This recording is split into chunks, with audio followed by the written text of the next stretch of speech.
Mom said, "You're so ungrateful," when I bought a house without telling her.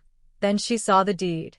I never thought the happiest day of my life would become the moment everything changed between my mother and me. The keys felt cold in my palm as I stood outside the little blue house with the white picket fence, my house. After years of saving every penny, working double shifts at the diner, and sleeping on friends' couches, I had finally done it. At 26, I was a homeowner. The American dream, right there in front of me, with my name on the deed. I should have called her first. I know that now. But in that moment, standing on my front porch for the first time, all I wanted was to surprise the woman who had raised me alone, who had sacrificed everything for me. I wanted to see her face light up with pride. "Mom," I called out as I burst through her apartment door, practically bouncing with excitement. "I have something incredible to show you." She looked up from her crossword puzzle, reading glasses perched on her nose, and I could see the exhaustion in her eyes, the same tiredness that had lived there since Dad left when I was 12. "What is it now, Luna? I hope you haven't gotten yourself into more trouble." The words hit me like ice water, but I pushed through. I pulled out the deed, my hands trembling with excitement. "I bought a house, Mom. A real house. With a garden and everything. I wanted you to be the first to." "You what?" Her voice cut through my joy like a blade. The crossword puzzle fell to the floor as she stood up, her face transforming into something I'd never seen before. "You bought a house? Without telling me? Without asking for my advice?" I wanted it to be a surprise. "A surprise?" She laughed, but there was no warmth in it. "You're so ungrateful, Luna. So incredibly ungrateful. After everything I've done for you, after all the sacrifices I've made, you go behind my back and make the biggest decision of your life without me." Her words felt like physical blows. I stood there, deed still in my outstretched hand, watching my mother, the woman I'd worked so hard to make proud, look at me like I was a stranger. Like I was the enemy. "I thought you'd be happy for me," I whispered, my voice barely audible. "Happy? You think I'd be happy that my daughter has learned nothing about family, about respect, about gratitude?" She shook her head, disappointment radiating from every inch of her being. "I don't even know who you are anymore." As I stood there in that cramped apartment, watching the woman who meant everything to me tear down what should have been my proudest moment, something inside me began to shift. The hurt was overwhelming, yes, but underneath it, something else was stirring, something that felt dangerously close to anger. Will I choose to stay silent, or will I take control of my own story? Driving home from Mom's apartment, my hands gripped the steering wheel so tightly my knuckles turned white. But it wasn't just today's rejection that had me shaking, it was the flood of memories crashing over me. All the smaller wounds I'd trained myself to ignore. I pulled into my driveway, and sat in the car, staring at the house that should have felt like victory, but now felt tainted. The silence pressed in around me, and suddenly I was 16 again, standing in the hallway of our old apartment. Luna got into State University, I had announced, scholarship letter clutched in my trembling hands. I'd worked so hard, stayed up countless nights studying, sacrificed every social event for my grades. "That's nice, honey," Mom had said without looking up from her magazine. "Just remember, college girls think they're better than everyone else. Don't come back here acting like you're too good for your family." The memory hit me like a physical blow. Even then, she'd found a way to diminish my achievement, to plant seeds of guilt before I'd even had a chance to celebrate. Then there was graduation day. I'd looked out into the crowd, searching for her face among the proud parents. She was there, but when I found her afterward, glowing with accomplishment, she'd sighed heavily. "Well, I suppose now you'll move away and forget all about your mother. That's what educated children do."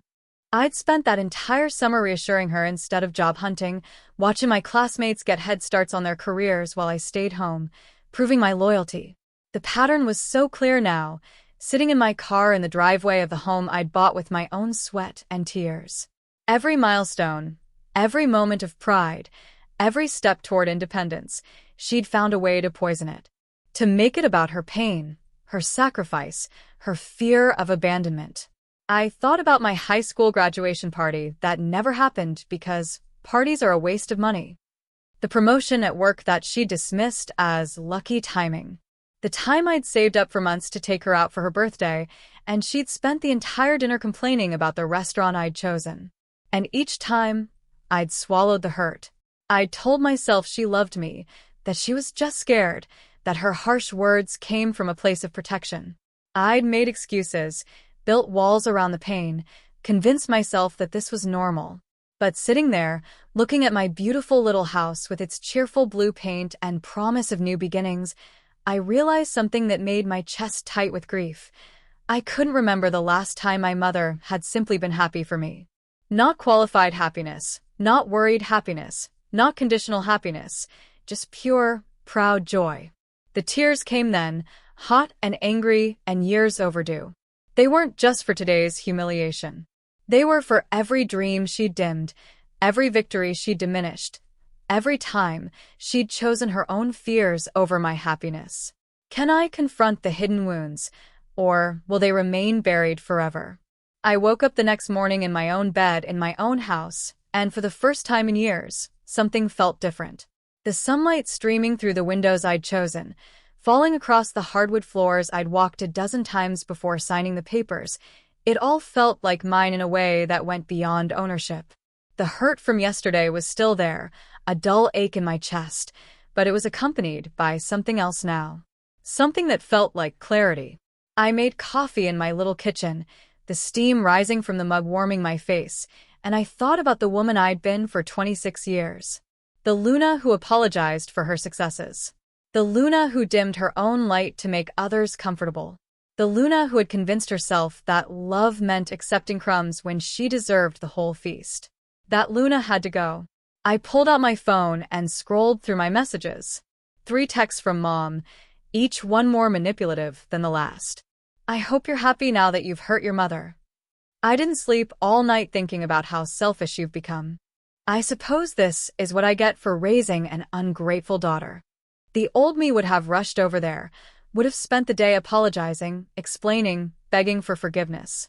The old me would have somehow turned my achievement into a tragedy and made peace with that twisted exchange. Had planted roses, and even though it was still early in the season, I could see the green shoots beginning to emerge from the earth. Something about those tender signs of life gave me courage.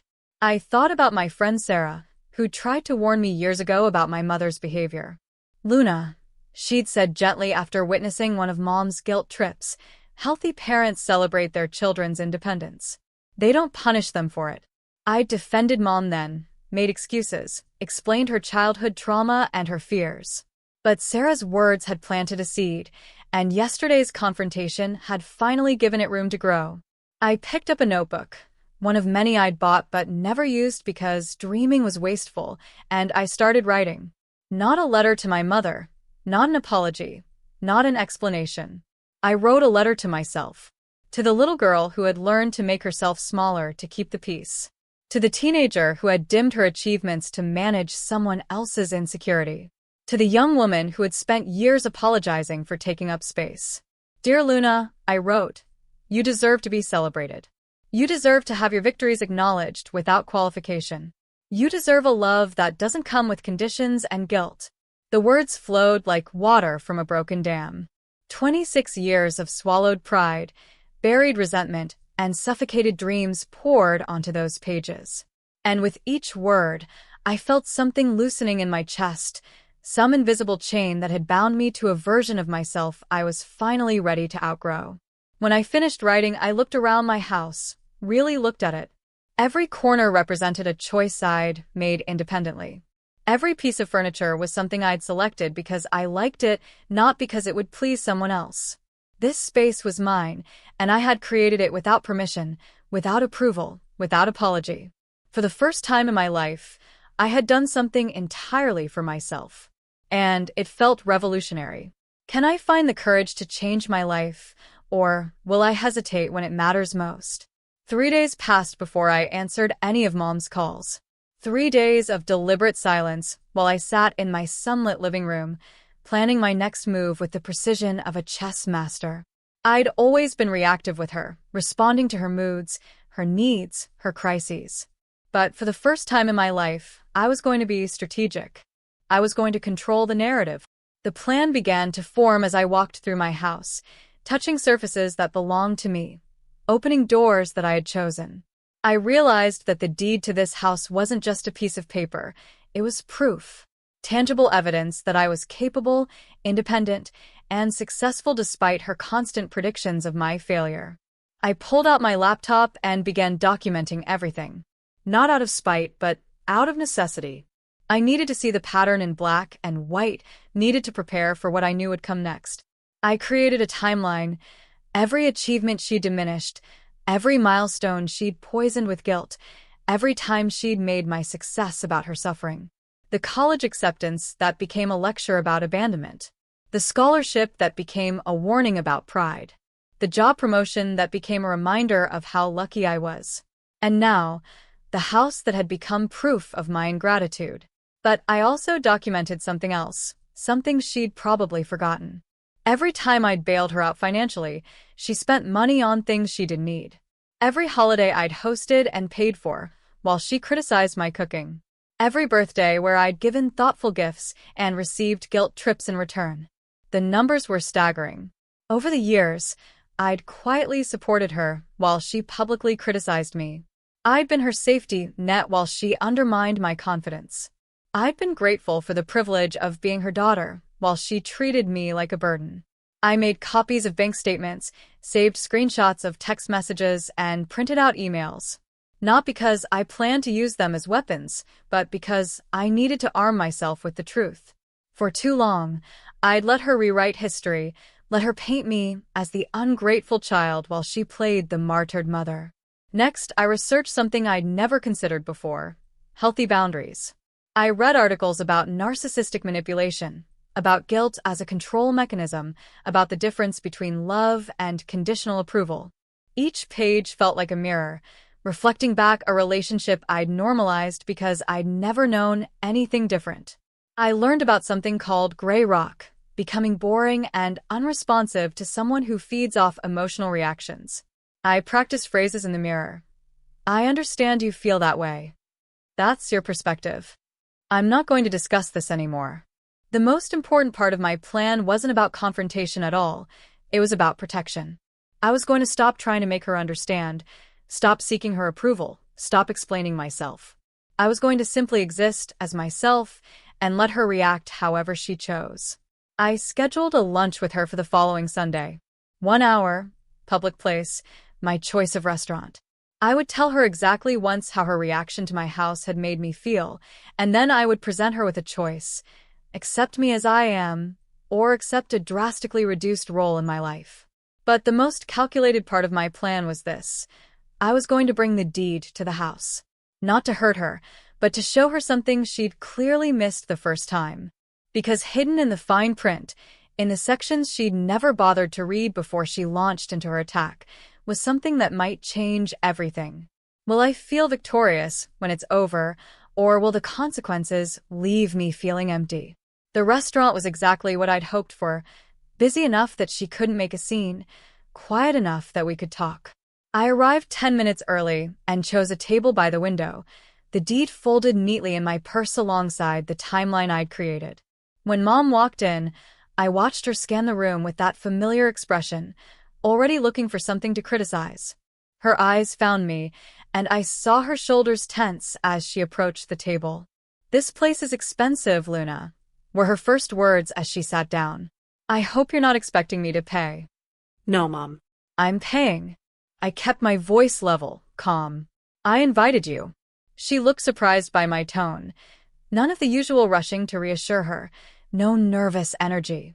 I'd practiced this version of myself all week, and it felt like putting on armor made of quiet confidence. "I want to talk about what happened last week," I said after we'd ordered. "About my house." Her face immediately shifted into that familiar pattern of hurt and defensiveness. "Oh, so now you want to rub it in? Show your poor mother how successful you are while she struggles." "I understand you feel that way," I said, using one of the phrases I'd practiced. The words felt strange in my mouth, but they worked like a shield, deflecting her attempt to make me responsible for her emotions. She blinked, clearly thrown off by my lack of engagement with her drama. "What's gotten into you? You're acting strange." "I'm acting differently," I corrected. "I brought something to show you." I pulled out the deed, placing it on the table between us. "I wanted you to read it properly this time." "I understand you feel that way," I said, using one of the phrases I'd practiced. The words felt strange in my mouth, but they worked like a shield, deflecting her attempt to make me responsible for her emotions. She blinked, clearly thrown off by my lack of engagement with her drama. "What's gotten into you? You're acting strange." "I'm acting differently," I corrected. "I brought something to show you." I pulled out the deed, placing it on the table between us. "I wanted you to read it properly this time." "I don't need to read it again. I know what it says, that you bought a house without caring enough about your mother to include her in the decision." "Page 3, I said quietly. Section 12. Something in my voice must have gotten through to her because she reluctantly picked up the papers, flipping to the page I'd indicated. I watched her eyes scan the legal language, saw the exact moment she found what I was talking about. Her face went completely white. "Luna," she whispered, her finger tracing the words. This says I'm listed as the beneficiary. That if anything happens to you, the house goes to me." "I know what it says, Mom. I'm the one who put your name there." The paper trembled in her hands. "But why would you? When did you?" "I did it the day I signed the papers. Before I came to tell you about the house. Before you called me ungrateful." My voice remained steady, but inside, I felt a strange mixture of vindication and sadness. "I wanted to make sure you were always taken care of. That you'd never have to worry about having a place to live." She stared at the deed, then at me, then back at the deed. For the first time in my memory, my mother was speechless. "You spent an entire week sending me texts about how selfish I am," I continued. "You told me I was ungrateful, that I didn't care about family. But you never once asked to see the actual paperwork. You just assumed the worst about me." "I didn't know," she started, but her voice trailed off. "You didn't know because you didn't want to know. You wanted to be the victim in my success story so badly that you couldn't even consider that maybe, just maybe, I was thinking about you the whole time." I reached across the table and gently took the deed back, folding it carefully and placing it in my purse. "I've spent my entire life trying to prove to you that I love you, that I'm grateful, that I'm not the selfish person you keep telling me I am. And I'm tired, Mom. I'm tired of defending myself against accusations that aren't true." Her eyes filled with tears, but for once, I didn't rush to comfort her. I sat quietly, waiting to see what she would choose to do with this moment. Will I feel relieved after this, or will it leave me questioning everything? The lunch ended with my mother crying into her salad and me driving home in a silence that felt heavier than I'd expected. I thought I'd feel victorious. I thought watching her realize how wrong she'd been would fill some empty space inside me that had been aching for years. Instead, I felt hollow. I sat in my driveway for 20 minutes before going inside, replaying the look on her face when she read the deed. The shock, the shame, the way her whole narrative crumbled in that instant. It had been devastating and satisfying and terrible all at once. Inside my house, I paced from room to room, trying to understand why this moment I'd planned so carefully felt so incomplete. I'd proven my point. I'd shown her exactly how unfair her accusations were. I'd forced her to confront the truth about who the selfish one really was. So, why did I feel like I was still carrying the same weight I'd walked in with? My phone buzzed with a text from her. "Luna, I'm sorry. I didn't know. Can we talk?" I stared at the message for a long time. The old me would have rushed to call her back, would have turned this into an opportunity to rebuild, to start fresh, to finally have the relationship I'd always wanted. But something held me back. Maybe it was the realization that this wasn't the first time she'd been wrong about me. It wasn't even the 10th time. How many other accusations had she hurled at me over the years without bothering to get the facts? How many times had she chosen to believe the worst about me because it fit the story she wanted to tell? I thought about Sarah's words again. Healthy parents celebrate their children's independence. Had my mother learned that lesson today, or had she simply learned to be more careful about her assumptions? That night, I called my friend Marcus, the one person who'd known me since college and had watched my relationship with my mother evolve over the years. "How do you feel?" he asked after I told him about the lunch. "Confused," I admitted. "Empty. Like I won a battle, but I'm not sure there was supposed to be a war in the first place." "Maybe that's the real revelation," he said gently. "Maybe the problem isn't that she needs to see you as generous or grateful or selfless. Maybe the problem is that you've been trying to prove those things to someone who should already know them."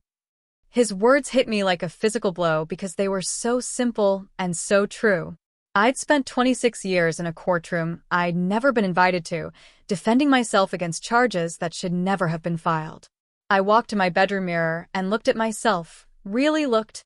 When had I started believing that love was something you had to earn, through constant proof? When had I accepted that my worth was always up for debate? The woman staring back at me had bought a house with her own money, had been responsible and thoughtful enough to protect her mother's future, had built a life of independence and success. That woman didn't need to prove anything to anyone. But somehow, I'd been living as though she did. I picked up my phone and typed a response to my mother's text. "I need some time to think. I'll call you when I'm ready." It wasn't cruel, but it wasn't rushing to fix things either. For the first time in my life, I was prioritizing my own emotional processing over her immediate need for resolution. The relief I felt in sending that message was more profound than anything I'd experienced during our confrontation. Because finally, I was choosing my own timeline for healing instead of operating on someone else's schedule of forgiveness. Has revenge really brought me peace, or is there more healing to be done? 2 weeks passed before I fully understood what had happened to me in that restaurant. 2 weeks of living in my house without the weight of my mother's disapproval, without the constant need to justify my choices, without the exhausting cycle of achievement and guilt that had defined my entire adult life. I woke up on a Saturday morning and realized I couldn't remember the last time I'd checked my phone first thing, looking for messages that might require immediate emotional management.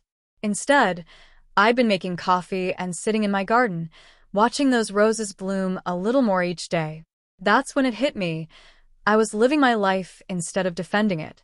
The revelation came quietly, without fanfare, as I sat among the roses with my coffee growing cold in my hands. For 26 years, I'd been performing my worth for my mother, for teachers, for bosses, for friends. I'd been so busy proving I deserved love that I'd forgotten to simply live as though I already did. That afternoon, I did something I'd never done before. I invited people over just because I wanted to see them. No special occasion, no careful planning to ensure everyone would get along, no anxiety about whether my house was impressive enough or my cooking was good enough. I just wanted to share my space with people who made me happy. Sarah came, and Marcus, and a few colleagues from work who'd become real friends over the years. We sat in my backyard as the sun set, talking and laughing, and I realized this was what contentment felt like. Not the nervous happiness I'd felt when my mother occasionally approved of something I'd done, but genuine peace. "You seem different," Sarah observed as she helped me clear the dishes. "Lighter, somehow." "I feel different," I admitted. "I think I finally stopped waiting for permission to be happy." Later that night, alone in my house, I picked up the notebook where I'd written that first letter to myself. I flipped to a fresh page and began writing again. But this time it wasn't about healing old wounds or preparing for confrontations. This time I was writing about the future. "Dear Luna," I wrote, "you are enough. Not because you proved it to someone who doubted you, not because you achieved something impressive, not because you were generous or thoughtful or selfless. You are enough because you exist. Because you're kind and funny and resilient. Because you've survived every hard day so far and built something beautiful from the pieces. You don't need anyone's approval to live fully. You don't need to earn love through performance. You don't need to minimize yourself to make others comfortable. You are worthy of celebration, not because of what you've accomplished, but because of who you are." I read the words back to myself, and for the first time in my life, I believed them completely. Not as something I hoped to feel someday, not as something I was working toward, but as something that had always been true, even when I couldn't see it. My phone buzzed with another text from my mother. We'd exchanged a few careful messages over the past 2 weeks, but I hadn't felt ready for a real conversation yet. This time, though, when I saw her name on my screen, I didn't feel the familiar spike of anxiety. I felt neutral. Curious, maybe, but not desperate for her approval or afraid of her disappointment. That shift in feeling told me everything I needed to know about how far I'd come. Am I ready to move forward? Or is there still something I need to let go of? 3 months later, I stood in my garden watching the roses bloom in full glory, their petals soft and vibrant in the morning light. The woman who had planted them was gone, but her gift remained, thriving under my care. There was something beautifully symbolic about that, how growth can continue and flourish even after its original nurture has ended. I'd called my mother the week before. The conversation was different from any we'd ever had, not because she had fundamentally changed, but because I had. When she started to slip into old patterns, when I heard the familiar undertone of guilt creeping into her voice, I didn't engage with it. I didn't fight it either. I simply let it exist without taking responsibility for managing it. "I'm proud of you," she had said toward the end of our call, and I could tell she meant it. But the most remarkable thing was how I received those words. They felt nice, warm even, but they didn't fill some desperate void inside me. They didn't validate my existence or prove my worth. They were just words from someone I loved, offered freely and received with gratitude, but not need. "Thank you," I had replied simply. That means something to me. And it did mean something, just not everything. Now, as I tended to my roses, I reflected on how much my definition of success had evolved. 6 months ago, I thought success meant finally getting my mother to see me clearly, to appreciate me properly, to love me without conditions. I had believed that if I could just find the right words, the right proof, the right approach, I could heal our relationship and fill the empty spaces inside myself. But true success, I'd learned, wasn't about changing someone else's perception of me. It was about changing my relationship with their perception entirely. I no longer needed my mother to celebrate my achievements because I had learned to celebrate them myself. I no longer needed her to validate my choices because I trusted my own judgment. I no longer needed her love to be perfect because I had finally learned to love myself completely. The house around me hummed with quiet contentment. Every room reflected choices I'd made from a place of joy rather than fear, success rather than proving worth. The kitchen where I cooked meals I actually enjoyed. The living room where I read books that interested me. The bedroom where I slept peacefully, no longer replaying conversations or preparing defenses for imaginary arguments. This space had become more than shelter. It was a daily reminder that I was capable of creating beauty, stability, and peace in my own life.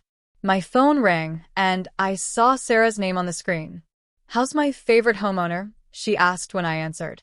"Happy," I replied, and realized how effortlessly true that word felt now. Not grateful for small mercies happy, not cautiously optimistic happy, not dependent on external circumstances happy. Just happy. We chatted about weekend plans, about her new job, about the book club we'd both joined. Normal conversation between friends who genuinely enjoyed each other's company. No drama to manage, no emotions to navigate, no complicated family dynamics to decode. After we hung up, I sat on my back porch and watched the sun climb higher in the sky. Somewhere out there, my mother was living her own life, making her own choices, feeling her own feelings. And for the first time in 26 years, I wasn't carrying the weight of managing any of it. I thought about the scared, angry woman who had bought this house in secret, who had been so desperate for approval that she couldn't enjoy her own accomplishment.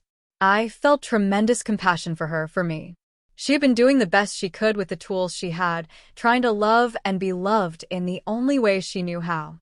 But I didn't need to be her anymore. As I sat there, surrounded by the life I had built with my own hands and heart, I felt something I had never experienced before, complete peace with who I was. Not who I might become, not who I hoped to be once I fixed this or achieved that, but who I was right now in this moment, exactly as I was. I was enough. I had always been enough. And finally, beautifully, Peacefully, I knew it. The roses bloomed around me, and I bloomed with them.